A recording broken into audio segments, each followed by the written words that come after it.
Posez le pied au Laos et vous serez frappé d'emblée par la tranquillité et la paix qui se dégagent de ce pays.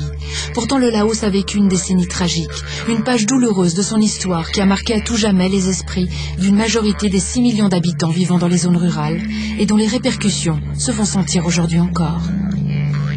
Les traditions ancestrales, les temples et les pagodes de la capitale Vientiane côtoient le modernisme des grandes villes où l'on ressent les prémices d'une frénésie à l'occidentale. Mais en y regardant de plus près, on décèle les signes d'une souffrance toujours présente, que la tolérance prônée par le bouddhisme ne peut effacer.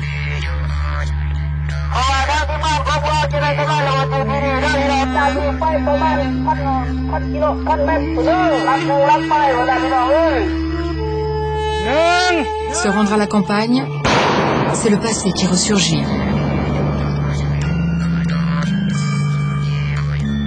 Entre 1964 et 1973, pendant la guerre du Vietnam, l'aviation américaine a effectué plus de 500 000 missions de bombardement le long de la fameuse piste Ho Chi Minh. Lors de ces missions, quelques 2 millions de tonnes de bombes de toute taille auraient été lâchées sur le sol laotien. Ces bombes contenaient elles-mêmes environ 80 millions de sous-munitions, et un tiers de ces engins n'aurait pas explosé à l'impact. En résumé, à ce jour, 25 millions de débris de guerre sont encore éparpillés sur le sol laotien. Le matin, les gens arrivent ici pour le rassemblement. On contrôle d'abord le premier point du rassemblement, c'est de vérifier que tout le monde est là. Mais surtout, c'est pour nous une espèce de montée en puissance. Le travail de déminage sur le terrain, c'est un travail de rigueur. Donc si les gens arrivaient directement sur le terrain, ils passeraient directement d'un environnement sain, on pourrait dire, à un environnement dangereux avec leur détecteur. De cette façon, ils passent à l'office et tout doucement, le fait de les contrôler, de voir s'ils sont là, d'embarquer le matériel, de préparer le matériel, de se diriger vers le site, c'est une façon pour nous de mettre les gens un peu en condition avant le travail pour les opérations sur la zone dangereuse.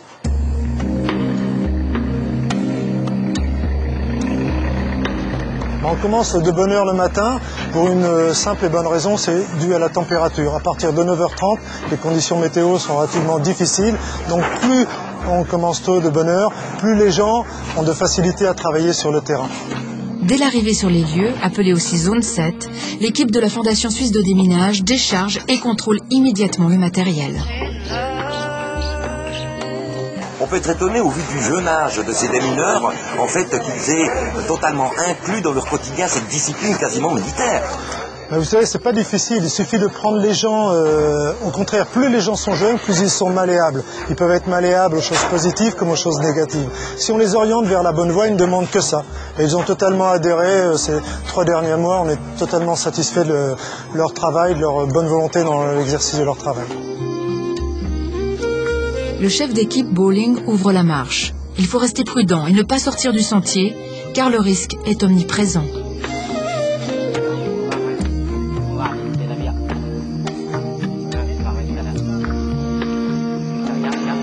Le détecteur de métal est le principal outil du démineur.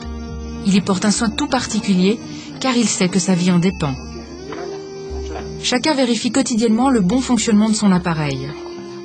Tout cela sous l'œil vigilant du chef d'équipe laotien et de l'expert de la FSD qui connaît toutes les facettes du métier.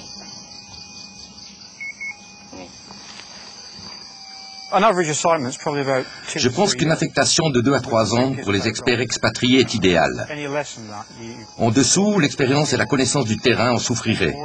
Et au-dessus, il y a le risque de l'habitude, du geste répétitif. Il faudrait donc s'en tenir à cette durée et ensuite renouveler l'effectif.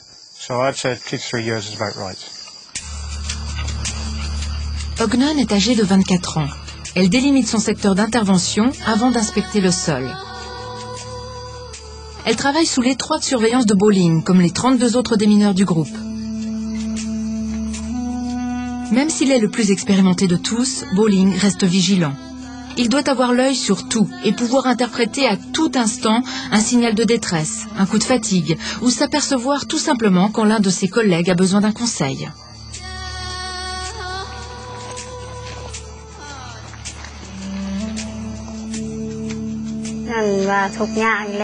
Je suis très fière de faire ce travail.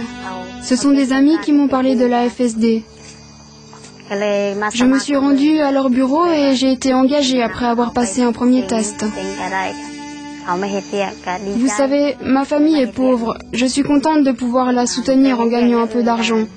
Et ici, je gagne plus qu'ailleurs.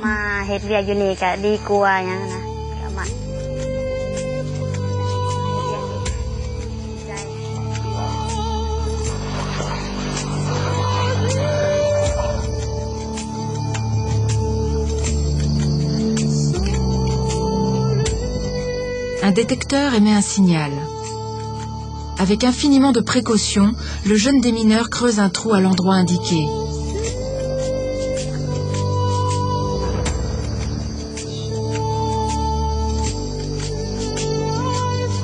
Bientôt, il découvre un bout de métal, synonyme de danger immédiat.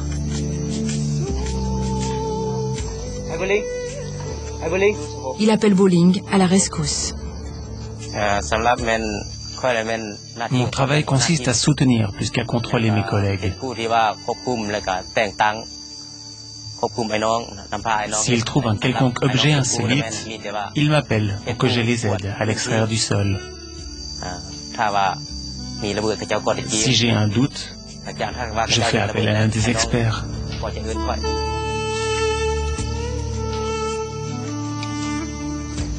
Bowling n'hésite pas longtemps. Pour agir, il préfère appeler son supérieur. Car pour chaque sorte de munition, il y a une manipulation spécifique. Par mesure de sécurité, on évacue le périmètre. Bon, bah là, on vient de découvrir une BLU 26. Donc on va la dégager de façon à pouvoir poser une charge explosive sur le dessus, hein, et la détruire. On va pas la détruire maintenant, on va bloquer le couloir, on va la détruire en fin de chantier, de façon à ce que la fragmentation due à l'explosion ne vienne pas polluer l'environnement.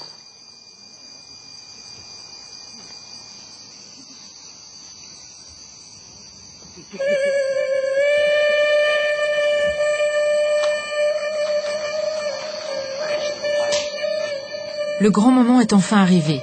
Le site est entièrement nettoyé. Il faut à présent détruire tous les débris de guerre qui y étaient ensevelis. C'est une opération délicate. On doit s'assurer que personne ne se promène dans les environs et que tous les fils sont proprement connectés. Rien que sur les 800 mètres carrés du site 7, 40 munitions ont été découvertes. Les statistiques sont effarantes. 400 à 600 personnes sont blessées, mutilées ou tuées chaque année par ces engins diaboliques. Tout le monde est en alerte pendant le compte à rebours. 5, 4, 3, 2, 1, fire.